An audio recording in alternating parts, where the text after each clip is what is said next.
Matthew chapter 2, and hopefully all you guys online are back with us. You know, I mentioned the chat that you can do at gracesnellville.com as you're engaging with the worship gathering. And Jeremy is kind of leading out that initiative for us as our online pastor, staying connected. And you may not know it, Jeremy and his whole family tested positive for COVID like 3 days before Christmas. And they're feeling kind of yucky, but they're hanging in there, doing okay. Maybe some of you online right now are dealing with that same kind of COVID Christmas reality, whether somebody's tested positive or just the risk of it is kind of great or whatever else. If you're online, go ahead and chat with Jeremy. Connect about what it's like to have a COVID Christmas and staying distant and all the rest. It's a good chat convo. I know for our family, we're relatively healthy, but man, we've had a sweet few days, leading up to Christmas Eve, Christmas, and this morning, but we're also pretty tired. I don't know if in your house you've experienced this, but there is like this ramp up of adrenaline and expectation like crazy. Okay, there we go. If you need a Bible, slip up your hand, and I guys will give you a Bible. Matthew chapter 2. There's this like ramp up of energy and expectation. Putting Jordan, our 2-year-old, to bed last night, I was rocking him. And it's like all that expectation, all that energy, excitement, it like crests, and then there's a crash. And all that excitement, it's just like the kids are just wrung out, kind of exhausted and on the other side of it all. And so trying to put Jordan to bed last night, he was definitely on the other side of the crash. And he was crying about like everything, Like, Jordan, it's time to take a bath. He just burst into tears. Okay, we get through the bath, put on your PJs, bursts into tears. Okay, got the PJs on, let's go read a book, bursts into tears. Okay, this book's over, time for the next book. Oh, new tears because we're changing books. Like every single transition was just a crisis, putting him in the crib. Cried for 2 seconds and then he's completely asleep. So that's what maybe we all need is a good night's sleep. He got a pretty good night's sleep last night. But I wonder if maybe you're in that kind of spot, It's the 26th today. The Christmas excitement is directly in the rearview mirror, but we're looking forward toward that kind of hollow spot in the calendar in the aftermath of Christmas, this sort of week here. And I know for me, sometimes after all that ramp up, there could be a little bit of a crash. And here what we find in Matthew chapter 2 is Mary and Joseph in their own aftermath of Christmas. And so let's just see what we learn about God, Mary, Joseph, life in the aftermath of that Christmas story. We're going to pick it up in Matthew chapter 2, verse 11. We'll go down through verse 18. And going into the house, the wise men, who we talked about Christmas Eve, the wise men saw the child with Mary, his mother, and they fell down and worshiped him.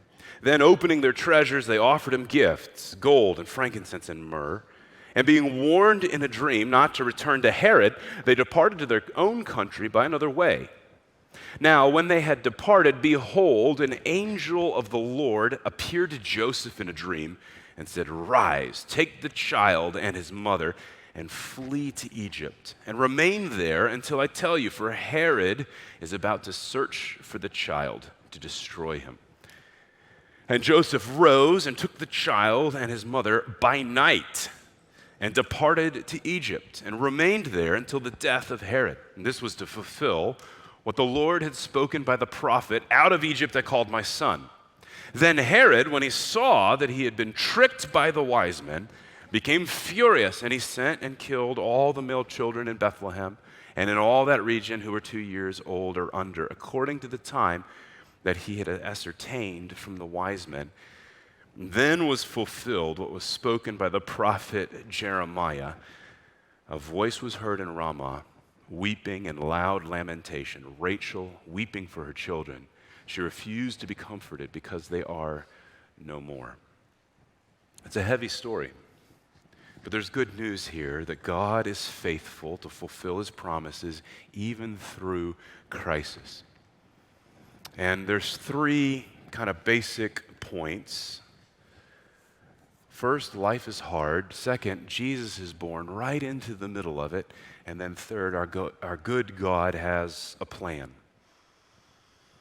You can't read this passage without kind of throwing up your hands in dismay. Like, this is a terrible story when you think about what happened to those families in Bethlehem.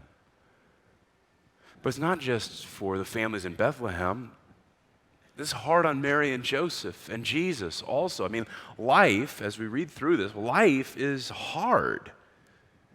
Think about what Joseph and Mary have gone through to this point. They could not have been any closer to what God was doing at that time, literally, and yet they've had to bear the weight of people misunderstanding how Mary got pregnant, people looking at their engagement, raised eyebrows, gossip, all of that sort of emotional toll. And then we learn from the Gospel of Luke that they're forced to go from Nazareth down to Bethlehem because some far-off emperor demanded a census. And he wanted to know how many people live in this place so that he could tax them better. I mean, this is a bummer situation. So pregnant Mary goes with Joseph to his ancestral hometown to have the baby, as we know. He's probably staying with his family. They're all probably there together. He probably has some extended family in the Bethlehem area, figuring out how to make ends meet, figuring out when do we go back to Nazareth, all those kind of questions of life, especially life on the move. And then all of a sudden they get this angel visit, Joseph in the night. And he hears, you're going to have to take your child and his mother down to Egypt because this terrible king in the land is going to try to kill him. I mean, think about that whole scenario.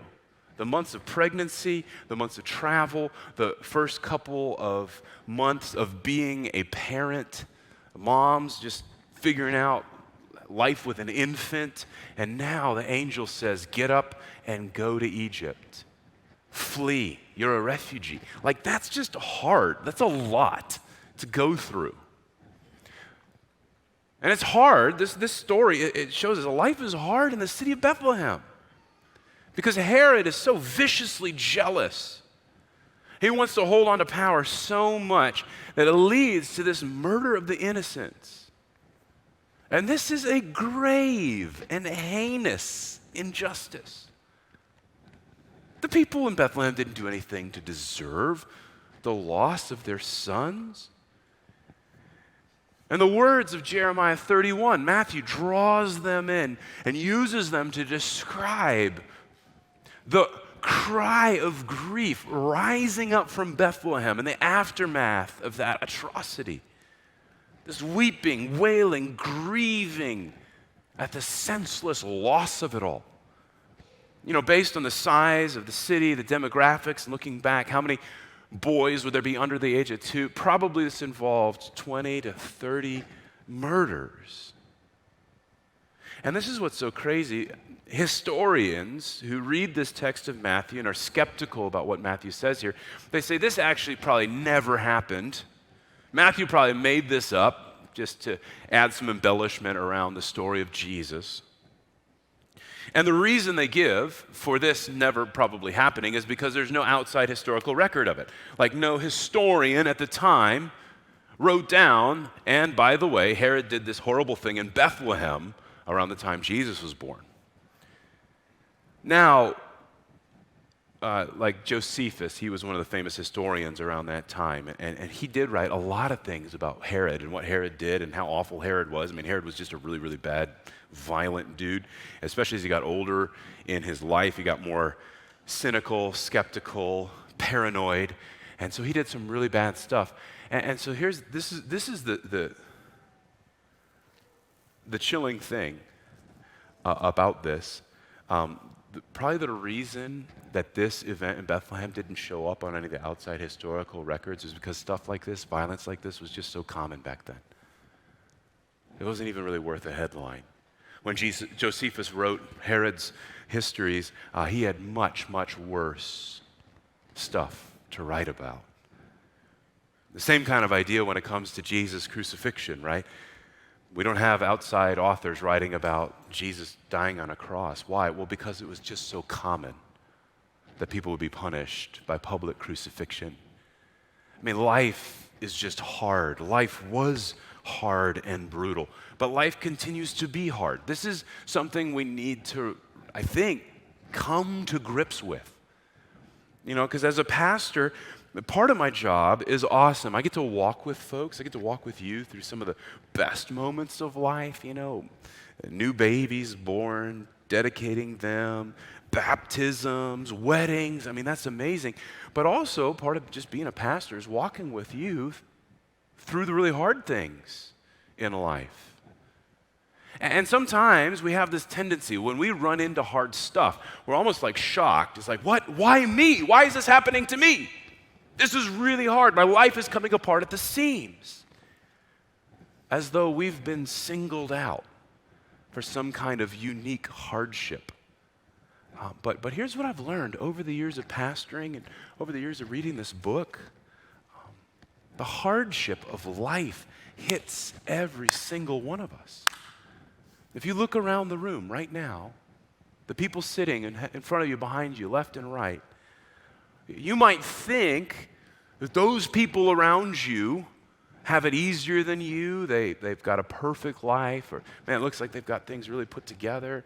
Boy, their kids are better behaved than my kids. I mean, just the whole thing. You look around, it's easy to think that the person next to you has it easier than you do, but what I've learned walking with people through some of the really hard stuff in life is actually every person could tell a story of hardship. Everybody's experienced this, whether it's in their history or their current circumstances, grief and sadness. Like, life is hard across the board, whether it's sickness or divorce, children far from God, parents far from God, financial need, injustice, you name it, life is just really hard. And it is true that some people walk through seasons and circumstances that are extremely difficult compared to others, but it's also true that just everybody has really hard stuff to deal with because life is hard. So Merry Christmas. I was looking at this passage, you know, and I'm thinking, this is the passage. We're finishing out our Advent series, and this is what I'm going to preach the day after Christmas. Yikes. But also, Merry Christmas. Like, life is really hard, but Jesus is born right into the middle of that.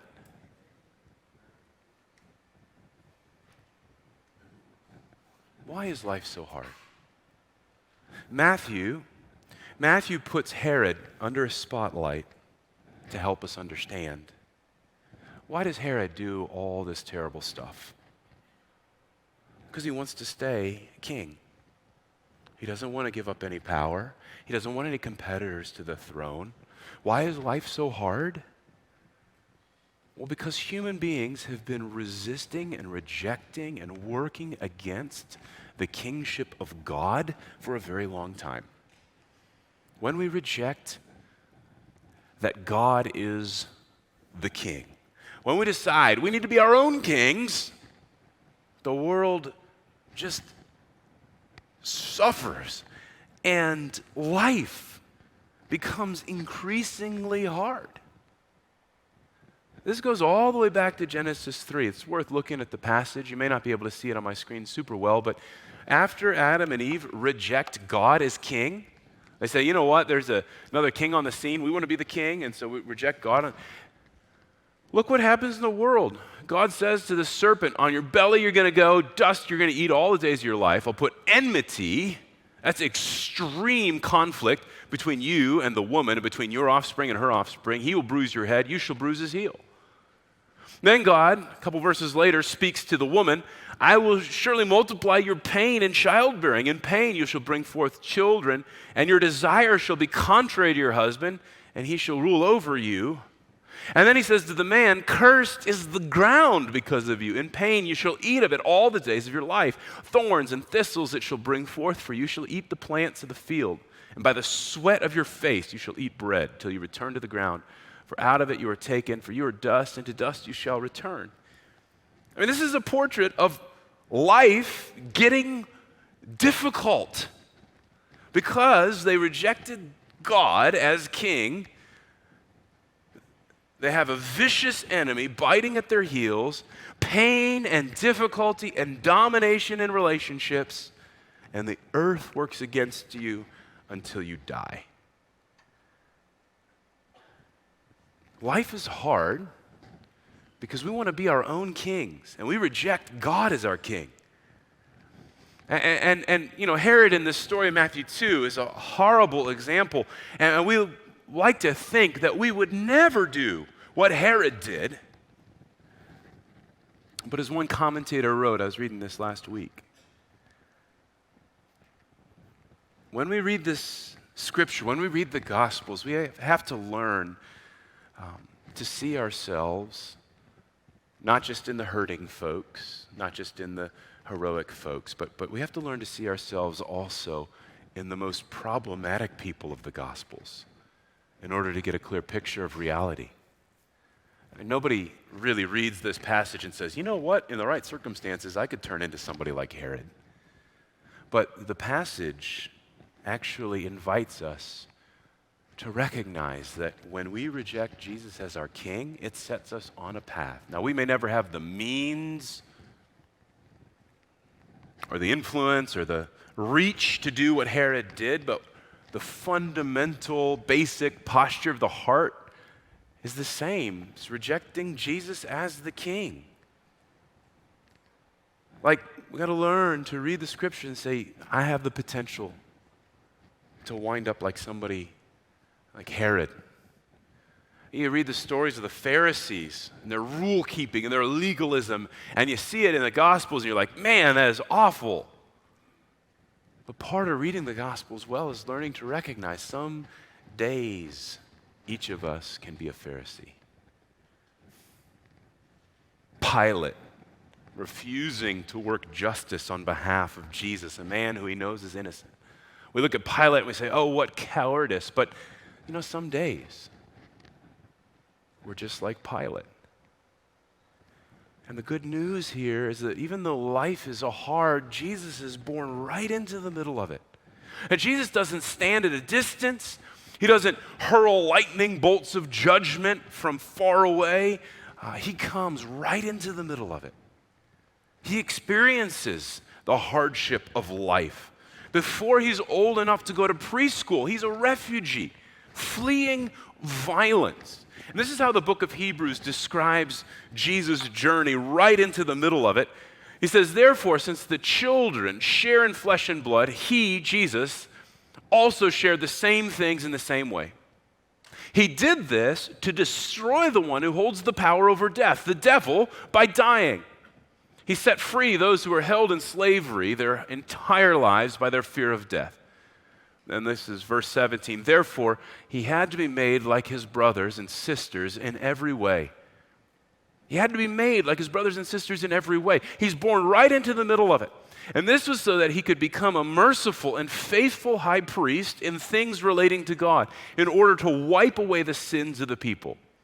He's able to help those who are being tempted, since he himself experienced suffering when he was tempted.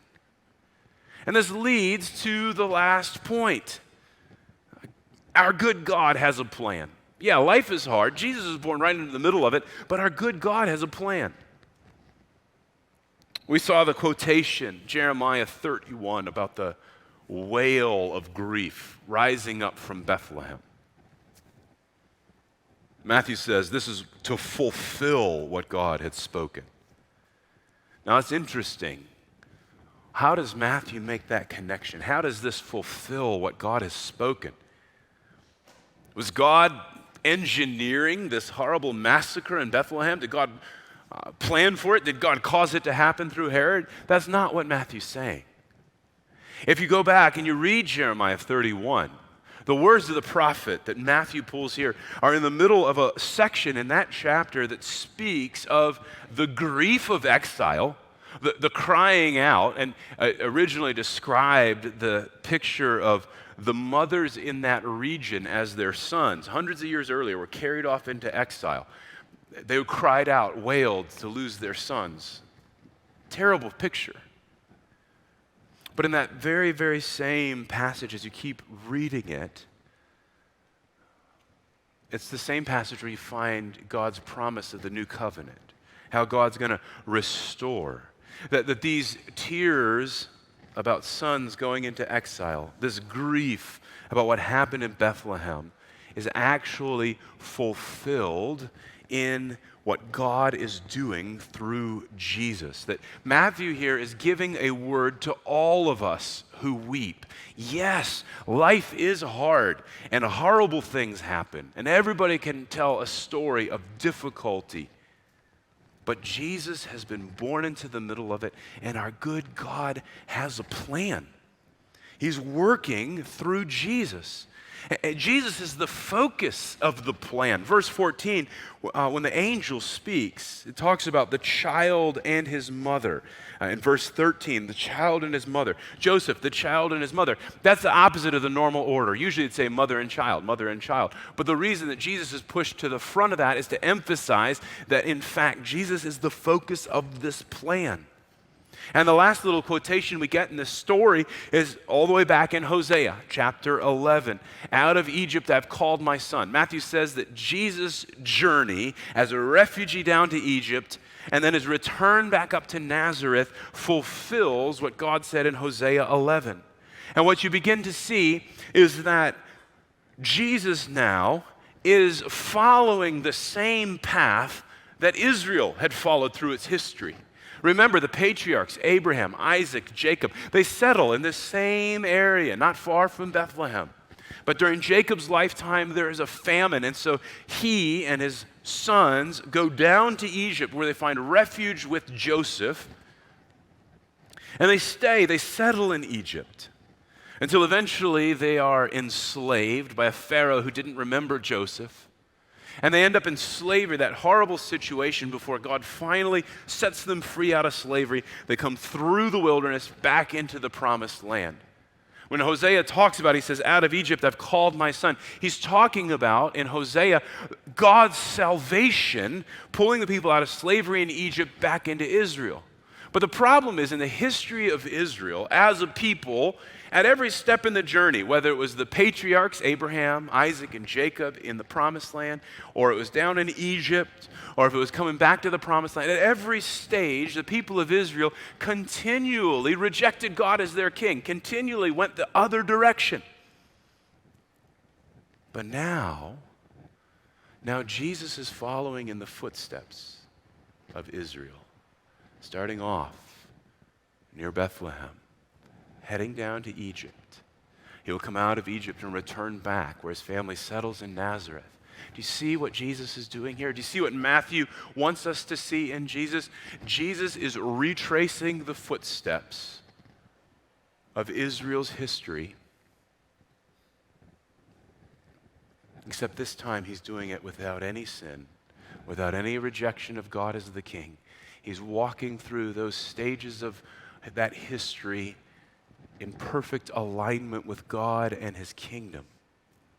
And because Jesus is at once fully human and fully divine, he's bringing the redeeming touch of God's power into every aspect of human life, into every aspect of God's people's history.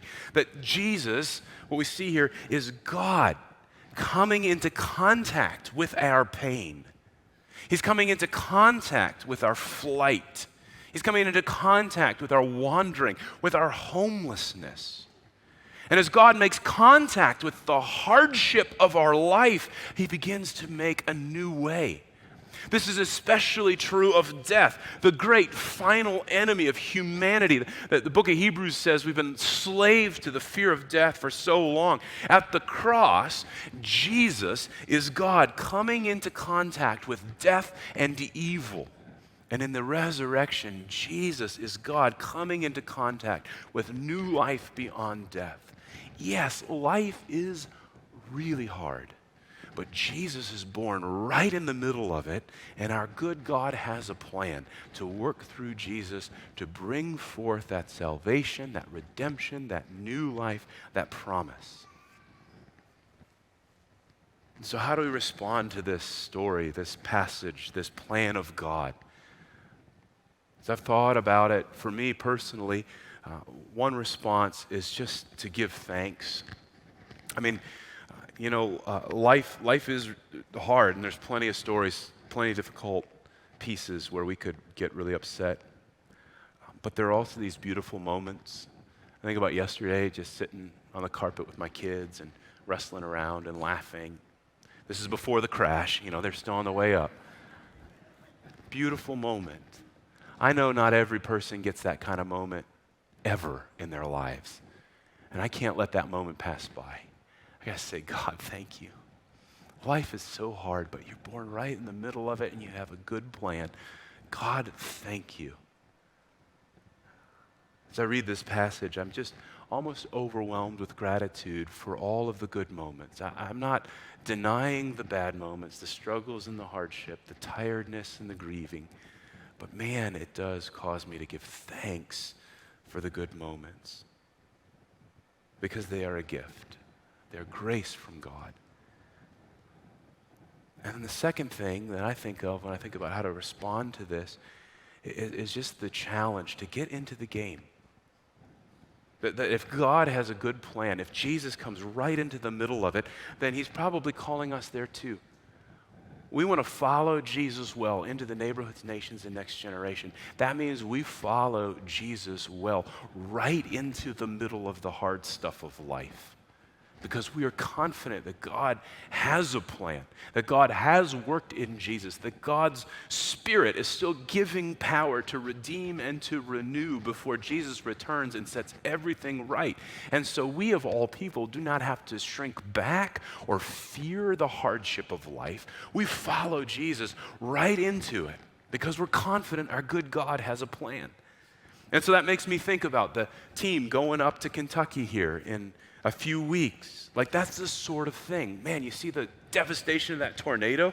Life is hard, but Jesus is born right into the middle of it, and he works out God's good plan. What about us? How do we hop into that place? How do we get in the game and engage like that? How do we serve? How do we show up? I think about the Grace Village. We talked about Clarkston. This is the annual report from this last year. Maybe some of you got it. But you start reading through the stories of this stuff. Over the last few weeks, we had our piece of thread crew in the foyer, and those wonderful ladies just started a business empowering and employing refugee women to earn an income sewing designer bags. The women from Intertwined Candles, they sold candles here several weeks ago. It's just people from Grace getting in the game, saying, how do we serve some refugee folks? We got the medical clinic down there at Grace Village. This last year, they saw more than 1,000 patients. They just started a whole women's services side to that, working with these folks. I think about the English as a second language. We've got 3 classes running through Grace Village right now, almost at capacity because of the number of new refugees coming into town. I mean, story after story after story after story. And when you come to a place like Mayfield, Kentucky, where the houses are devastated by a tornado, or when you say, yeah, God, I want to serve alongside refugees, or I think about our foster families, many of you who have either supported or also volunteered to open your home to foster children. Like, when you're doing that, that is not this sort of perfect, awesome, like check the box service opportunity. Like, going to Mayfield, Kentucky puts you right in the middle of the hardship of life. Showing up in Clarkston, you make some beautiful friendships, but you're going to hear some brutal stories if you get to know some refugees well enough that they actually trust you and tell you their stories. If you sign up to be a foster parent or help in that process, man, you're looking at the hardship of life right this close to your face.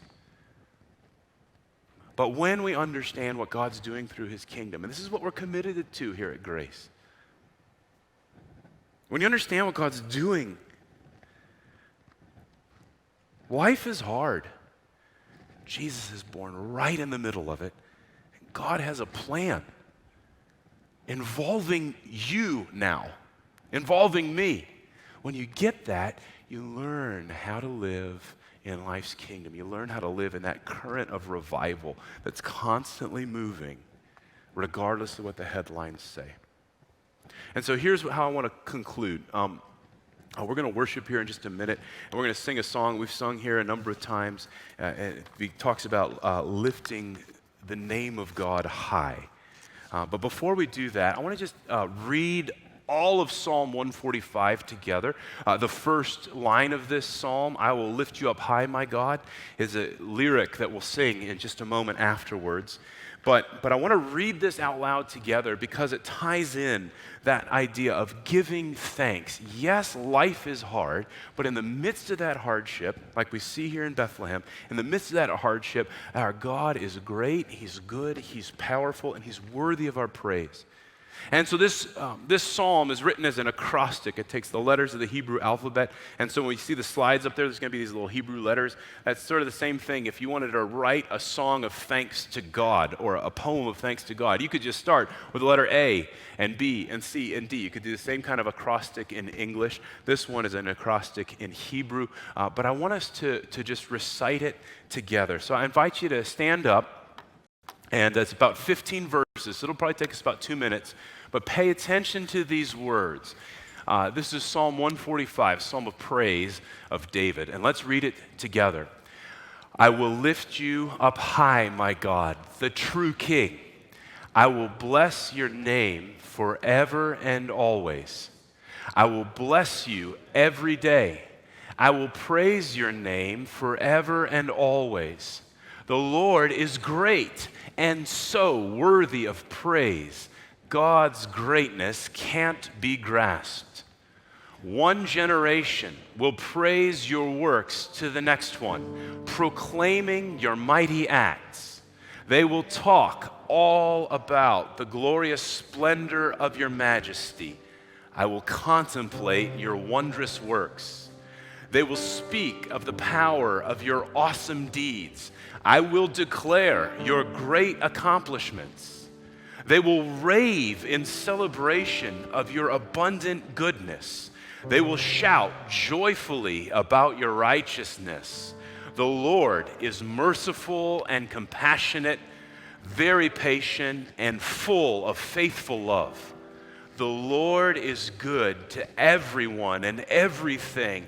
God's compassion extends to all His handiwork. All that you have made gives thanks to you, Lord. All your faithful ones bless you. They speak of the glory of your kingdom. They talk all about your power to inform all human beings about God's power and the majestic glory of God's kingdom. Your kingdom is a kingship that lasts forever. Your rule endures for all generations. The Lord is trustworthy in all that He says, faithful in all that He does. The Lord supports all who fall down, straightens up all who are bent low. All eyes look to you, hoping, and you give them their food right on time, opening your hand and satisfying the desire of every living thing. The Lord is righteous in all His ways, faithful in all His deeds. The Lord is close to everyone who calls out to Him, to all who call out to Him sincerely. God shows favor to those who honor Him, listening to their cries for help and saving them. The Lord protects all who love Him, but He destroys every wicked person. My mouth will proclaim the Lord's praise, and every living thing will bless God's holy name forever and always.